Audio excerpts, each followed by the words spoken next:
কাপড়ের ব্যাগটা হাতে নিয়ে দরজার সামনে দাঁড়িয়ে আবারও বলল, আমি কিন্তু সত্যি সত্যি চলে যাচ্ছি, আর ফিরবো না কখনো। এরপর আমি পেপারটা মুখের সামনে ধরে রেখেই বললাম, হুম, গেলে একবারে যাওয়াই ভালো, বারবার ঝামেলা করার কী দরকার। কি? আমি ঝামেলা করি? ঝামেলা তো তুমি করো। তোমার মতো দায়িত্ব জ্ঞানহীন মানুষকে বিয়ে করে জীবনটা শেষ করে দিলাম, আর থাকছি না এখানে। আচ্ছা, যাবে তো চলে যাও, এখানে দাঁড়িয়ে তোর, ওহ সরি, মানে কথা বলার কি দরকার। যদি বলি তর্ক করছে তবে আরও আধা ঘন্টা ঝাড়বে আমাকে, তাই আর বললাম না। অতঃপর ও বলল, ওই, তুমি কি বললে? আমি তর্ক করছি? আরে না না, আমি আবার সেটা কখন বললাম। আমি বলছিলাম যে তুমি তাড়াতাড়ি চলে যাও, নইলে আবার ট্রেন মিস করবে।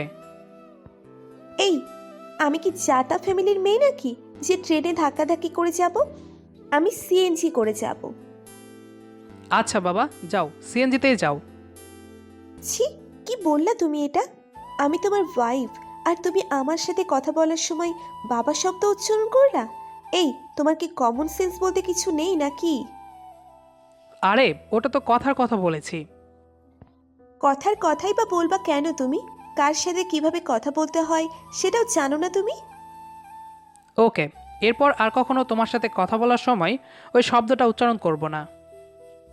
আরে তুমি আমাকে বাবা কই যে কথা বলবা? আমি তো এক্ষুনি চলে যাচ্ছি। ও হ্যাঁ, তুমি তো চলে যাচ্ছ, ভালোভাবে যেও কেমন।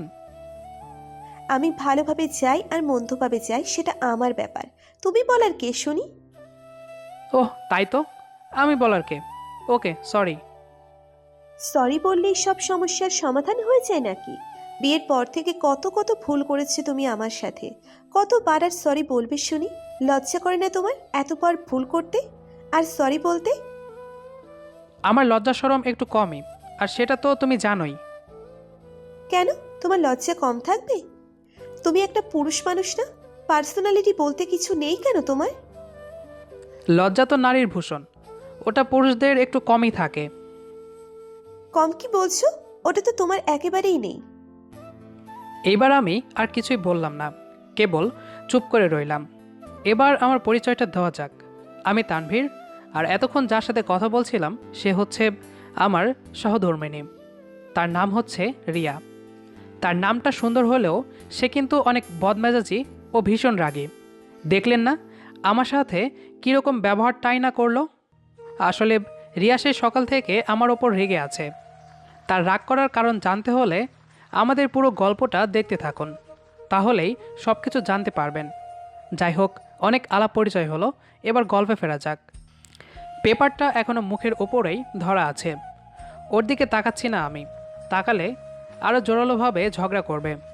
আসলে মেয়েটা আমাকে খুব ভালোবাসে। 6 বছর প্রেম করে বিয়ে করেছি আমরা। ওর বোনদের সব বড় বড় ঘরে বিয়ে হয়েছে। ওর পরিবার বরাবর না করা সত্ত্বেও ও আমাকেই বিয়ে করেছে। 5 বছর হয়েছে বিয়ে করেছি আমরা। আমি ওকে তেমন কিছুই দিতে পারিনি, আর ও কিছুই চায় না আমার থেকে, শুধু ভালোবাসা ছাড়া।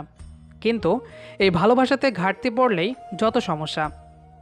তখন ও মিষ্টি বউ থেকে কাঁচা ধানি লঙ্কা হয়ে যায়। ব্যাগপত্র গুছিয়ে চলে যাওয়ার হুমকি দেয়। যদিও আমি জানি যে ও কখনো আমাকে ছেড়ে যাবে না, কারণ ও আমাকে ছাড়া থাকতে পারবে না, সেটা আমি খুব ভালো করেই জানি। আর ওর রাগটা কমে গেলে পরে গভীর রাতে যখন ঘুমিয়ে থাকি তখন আমার পা ধরে এত কান্নাকাটি করে যে আমার ঘুম ভেঙে যায়। কিন্তু আজকে আমি নিজেই অনেক ভয় পাচ্ছি, কারণ গতকাল আমাদের ম্যারেজ ডে ছিল, কিন্তু আমি অফিসের কাজের জন্য রাতে বাসায় আসতে পারিনি। ও আমার জন্য কেক নিয়ে বসে থাকতে থাকতে ঘুমিয়ে পড়েছিল, তাই আজ একটু বেশি রেগে আছে। অতঃপর আমি মনে মনে ভাবছি, যদি সত্যি সত্যি চলে যাই তাহলে তো আমি শেষ। আমি একদিনও চলতে পারবো না ওকে ছাড়া। মনে মনে আইডিয়া করে রেখেছি, সে যদি সত্যি সত্যি গেটের বাইরে চলে যায় তবে কোলে করে নিয়ে আসব। কিন্তু তার আগে ওর ভাবটা দেখি। আগ বাড়িয়ে কিছু বলতে গেলে তো হেরে যাব। দেখলাম রিয়া এখনও ব্যাগ হাতে দরজার সামনে দাঁড়িয়ে আমার দিকে বড় বড় চোখ করে তাকিয়ে আছে। আমি একটা ইনোসেন্ট ভাব নিয়ে সামনে থেকে পত্রিকাটা সরিয়ে ওকে আবারও জিজ্ঞাসা করলাম, কি ব্যাপার, তুমি যাওনি এখনো? আমি কি তোমার পকেট থেকে টাকা চুরি করি যে আমার কাছে টাকা থাকবে? ভাড়া না দিলে যাবো কিভাবে শুনি? এইবার আমি আর হাসি চেপে রাখতে পারলাম না। অতঃপর শব্দ করে হেসেই দিলাম। আর সাথে সাথেই ও ছিটকাদনে মেয়েদের মতো কাঁদতে লাগলো। আমি তখন উঠে গিয়ে ওর চোখ দুটো মুছে দিতে দিতে একটু ভঙ্গিমা করে বললাম, থাক সোনা বউ, তাহলে আর যেতে হবে না। এরপর ও আর কিছু না বলে কেবল আমার কাঁধে মাথা রাখলো। আমি ভীষণ ভালোবাসি আমার লক্ষ্মীটাকে। কার কার এমন রাগী বউ আর রাগী গার্লফ্রেন্ড আছে যে কিনা রাগ করলে আপনিও ইচ্ছে করে মজা করে ও রাগ বাড়িয়ে দেন, আর ও কাঁদলে আপনিও কেঁদে দেন। যাই হোক, এরপর আমি রিয়াকে বললাম, রাগ করে না লক্ষ্মীটি। আচ্ছা, আমাকে বিয়ে করতে পারবা? মানে? কিসের মানে? আমাকে বিয়ে করতে পারবা কিনা তাই বলো। কি বলছো কিছুই বুঝতে পারছি না। আর প্রেম যেহেতু করছি সেহেতু বিয়ে অবশ্যই করব। তাইলে চলো। কোথায়? কোথায় আবার? কাজী অফিসে। কিছুই বুঝতেছি না। এ মেয়ে কখনো সোজা ভাষায় কথা বলে না, কখন কি বলবে বুঝতে পারি না। প্রথম যেদিন ভয়ে ভয়ে প্রপোজ করলাম সেদিন ও কি বলল জানেন? এত ভয় পাচ্ছ কেন? প্রপোজ করলেই যে আমি তোমাকে থাপ্পড় মারবো তা তো আর নয়। আর আগে থেকে একটু বলে রাখবা না, তাহলে আমি সেজে গুজে রেডি হয়ে থাকতাম। আর এভাবে তাকিয়ে আছো কেন? চলো যাই ফুচকা খাবো। আমি বুঝতেই পারি নাই যে মেয়ে কি রাজি হইল নাকি না। মেয়েদের মন বোঝা বড়ই কষ্টকর। ওই যে একটা গান আছে না, মেয়েদের মন বোঝা নয় রে নয় সোজা, ঠিক সেই রকমটাই। এই মেয়েকে নিয়ে যে আমার সামনে অনেক বিপদ থাকবে এটা আমি নিশ্চিত ছিলাম। এরপর ধরেন কোথাও ঘুরতে গেলাম, হঠাৎ ও বলে উঠবে, এই শোনো, আমার না বিয়ে ঠিক হয়ে গেছে। মানে কি বলো তুমি? কেন, অবাক হওয়ার কি আছে? আমি মেয়ে মানুষ, যথেষ্ট বড়ও হয়েছি। বিয়ে তো ঠিক হতেই পারে, স্বাভাবিক। তাইলে আমি? আরে কার সাথে বিয়ে ঠিক হইল তা তো শুনলেই না। কার সাথে?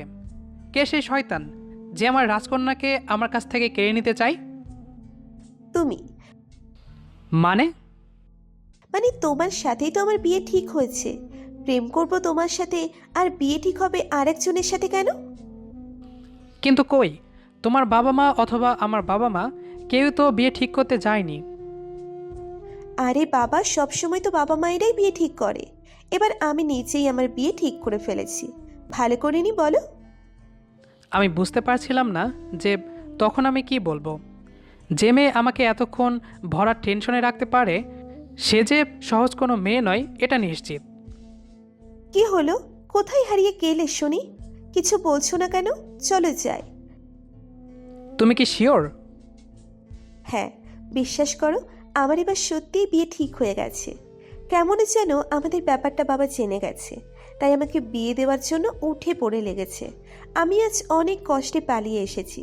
আজ ফিরে গেলে তুমি আর আমাকে ফিরে পাবে না। দেখলাম মেয়েটা চোখে পানি খেলা করছে। আমি ঠিকই বুঝতে পারছি এবার আর মেয়েটা মিথ্যা বলছে না। আমাদের দেশের মা বাবাদের এই একটাই দোষ, তাদের ধারণা তার মেয়ে কিংবা ছেলে যে ছেলে কিংবা মেয়ের সাথে প্রেম করে শুধু সেই ছেলে কিংবা মেয়েটাই খারাপ আর বাকি সবাই ভালো। তার সাথে বিয়ের কথা না বলে কেমনে তার থেকে দূরে সরিয়ে নেওয়া যায় এই চিন্তাই করে।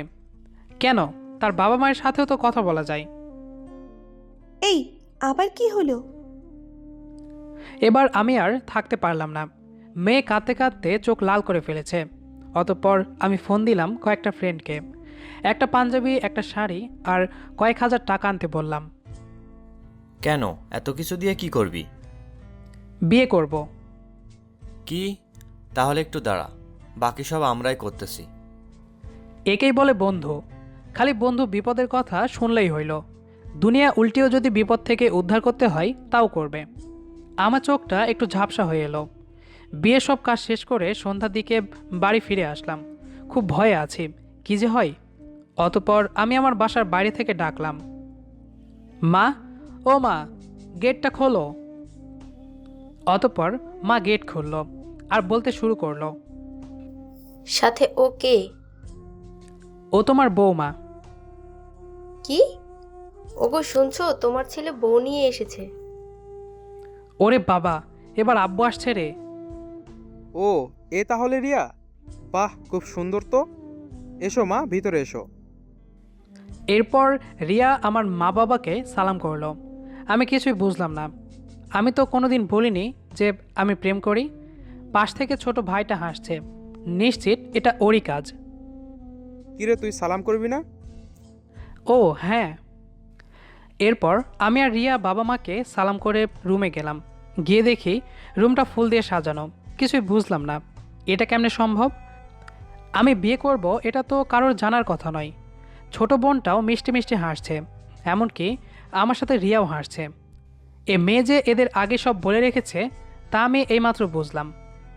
এ যে সহজ কোনো মেয়ে নয় এটা নিশ্চিত। থাক, আমি আর বাকিটা বললাম না। আমাদের আজকের গল্পটি আপনার কাছে কেমন লেগেছে সেটি অবশ্যই কমেন্ট করে জানাবেন। আপনি যদি আমাদের ইউটিউব চ্যানেলে নতুন হন তাহলে অবশ্যই সাবস্ক্রাইব করে দেবেন। আর যদি আমাদের ফেসবুক পেজটিতে নতুন হয়ে থাকেন তাহলে লাইক দিয়ে ফেসবুক পেজটি ফলো করে দেবেন। ধন্যবাদ সবাইকে।